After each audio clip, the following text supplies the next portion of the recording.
Hey guys, it's Kawaiisweetworld, and today I'm going to teach you how to make the cinnamon sugar pull-apart bread, so let's get started. First, I'm going to measure out 3 tablespoons of warm water into a bowl, and this water should be between 105 and 115 degrees Fahrenheit. Then I'm going to take a packet of active dry yeast and make sure it's active dry, and I'm just going to cut it open and empty it out into our water. So we're just going to mix this all together along with a pinch of sugar, and if your yeast doesn't get frothy within 5 minutes, then you should go ahead and toss the yeast and try a new packet, because you want to make sure that your yeast is nice and ready to go, or else your bread won't rise. So yeah, just let it sit for a while. And now we can actually start making our bread. So I'm just going to measure out 2 cups of all-purpose flour into a bowl. Then I'm going to add in a 1/4 cup of sugar and a 1/2 teaspoon of salt. And then I'm going to whisk this all together until it's nice and combined. Now I'm going to crack 2 eggs into a bowl for our wet ingredients. And then I'm just going to whisk this together super fast. Just kidding, I kind of cheated and sped this up. And now in a small saucepan over medium-low heat, we're going to melt down 4 tablespoons of butter along with 1/3 cup of milk. And once it's all melted down like this, we're going to go ahead and take it off the heat and add in 1/4 cup of water. And we're going to mix that in, and then add in a teaspoon of vanilla extract, and of course mix that in as well. And then you're just going to let this cool down for a bit before you add it into your dry ingredients.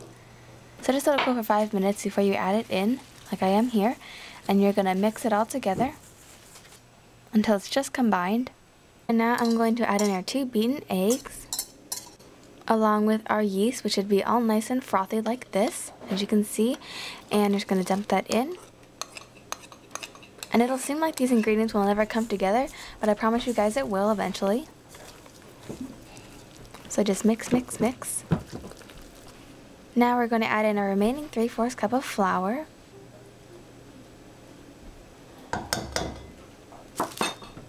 And we're going to mix that in as well.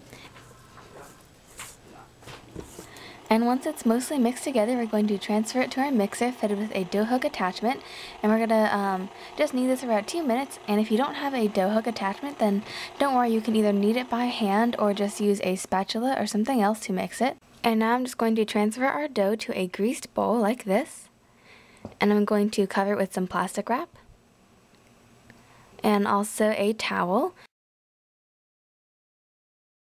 And now you're just going to put this into a nice warm place to rise, and you're going to let it rise until it doubles in size, and it should take about an hour. Make sure you read the descriptions below for my tips on how to make your dough rise really high. In the meantime, we're going to make our filling for our cinnamon sugar bread.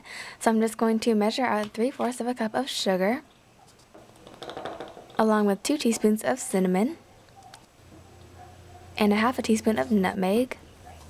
And then we're just going to mix this all together until it's combined, and we're going to set it aside. Then I'm going to melt down 4 more tablespoons of butter in a saucepan until it's nice and brown like this. And it'll take a little while, so be patient. And now back to the bread. So this is what my bread looked like after I let it rise for about an hour, and it's nice and big. So I'm just going to take our bread out onto a nicely floured surface, and I'm just going to knead in some flour just to make it less sticky. And this bread is so soft, you guys. Like, I think it's worth it to make the bread just to feel how soft it is, because it feels amazing. It's like kneading clouds, I swear. And so once you've done that, then you're just going to roll it out to about 12 by 20 inches, and it'll take some time, but make sure you roll in one direction, because that'll just make it a lot easier for yourself. So once you have it to about 12 by 20 inches, then you're going to dump out that browned butter we melted earlier. And this is a really fun part, because you get to spread out the butter using a pastry brush.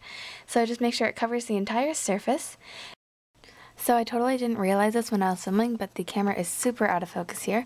But you get the idea. Just make like a fairy and sprinkle the cinnamon sugar all over the bread. And now we're going to cut it into 6 pieces lengthwise with a pizza cutter or knife or whatever you have on hand. And we're just going to stack all the 6 pieces now. And yeah, it's a ton of sugar, so feel free to shake some off if you want. And now I'm just going to cut it into 6 more pieces. And now I'm just going to stack our little pieces of dough in a loaf pan. And this is a 9 by 5 by 3 inch loaf pan. And make sure you grease it as well.